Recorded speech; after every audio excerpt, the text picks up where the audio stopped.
Hey, this is Rick. How you doing? I'm gonna read some stuff from Thomas More, Care of the Soul. It's the money, the chapter on money here, and wandering artists. Hey, wandering artists, how are you? Are you out there listening? You asked something about a dream about actually getting robbed, and here this. I came across this actually, just by chance, just now. I was gonna read something from here anyway. The whole chapter is too long to read, but this is Thomas More, Care of the Soul. Chapter on money, and this is about a guy who had a dream. I think he had a dream. Thomas More had a dream. Dreams of money often hint at its many levels of meaning. Recently, I dreamed I was walking down a dark city street in the early hours of the morning. A man approached me and pressed a knife against my back.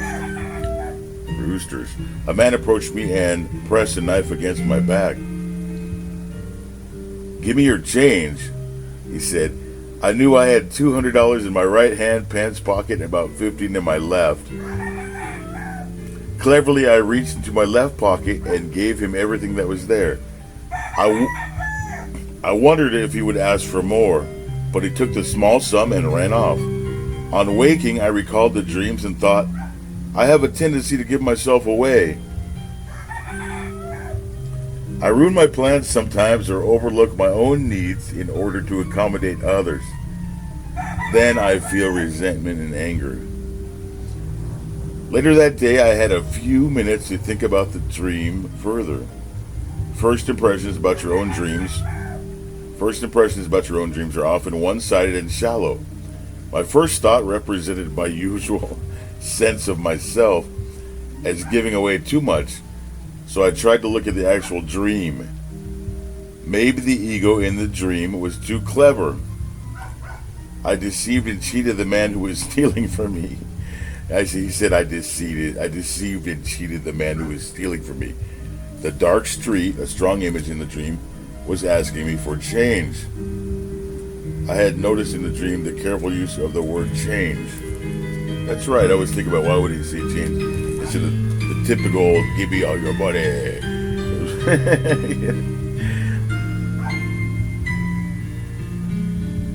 I had noticed in the dream the careful use of the word change. Was I being asked to change my ways? To engage in the exchange of the city's darkness? To give something of real value to my own needy shadow side? Is there a flip side to my tendency to give myself away? Do I also hold back my wealth with a false sense of cleverness? With too much thought in the dream, without hesitating, I found a way to outwit the dark street with my duplicity, my two pockets. This dream, I think, gave me needed instruction in the economics of the soul.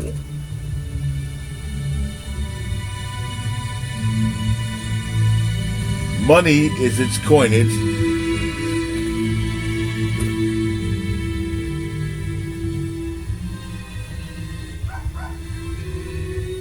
Money is its coinage and make economics of the soul.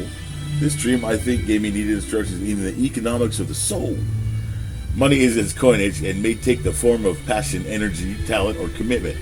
Like many people, I may hoard my talents, my soul money, for fear of the shadowy streets of embodied life. I may divide my resources, hoarding the greater share while at the same time being prepared to lose small quantities. As is often the case, my dream invited me to consider aspects of my character that I'd prefer to keep hidden and unexamined. With regards to money's shadow, it's important to be neither moralistic nor literal. For example, the pleasure of hoarding can be seen as an archetypal quality of money itself, which becomes soul-denying only when it is the only way we deal with money, or when we use it for purely personal reasons. One of the things one does with money is to gather it together and hold it. Yeah, I understand that. This is the breathing in in Sardello's image. Okay, we'll have to check out that guy Sardello. Sardello, Sardello. This is the breathing in Sardello's image. If shadow is not acknowledged, however, the hoarding may be carried out with feelings of guilt, a sign that we are trying to do two things at once. Enjoy money's hoarding shadow and yet maintain innocence. A corporation making large profits may feel the weight in its pockets and decide to give some away. It has two choices. Its gift could bring it more deeply into community, where its power and responsibility would be properly placed. Or the company might try to outwit its guilt in some clever scheme, in which it seems to give away its profit, but actually makes more in tax benefits. In the first case, money quite naturally buys a way into community. In the second case, a corporation or an individual may think that they are getting away with something by manipulating communal economics. But in fact, there is a loss of soul, and their money becomes a fetish, giving rise to pathological symptoms. When a society becomes corrupted by money's shadow, that society falls apart, whereas a society that owns up to its financial shadow can be nurtured. In the medieval world, the job of counting money and keeping it secure, I think I'm going to finish there. All right, that's a few minutes of talking about money from the mind of Thomas More, and that was kind of like I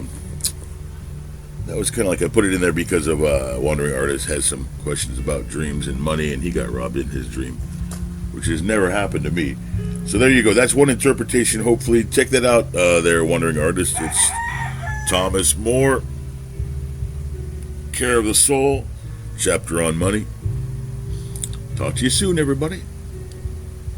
Have a great day and a great eternity. Take care.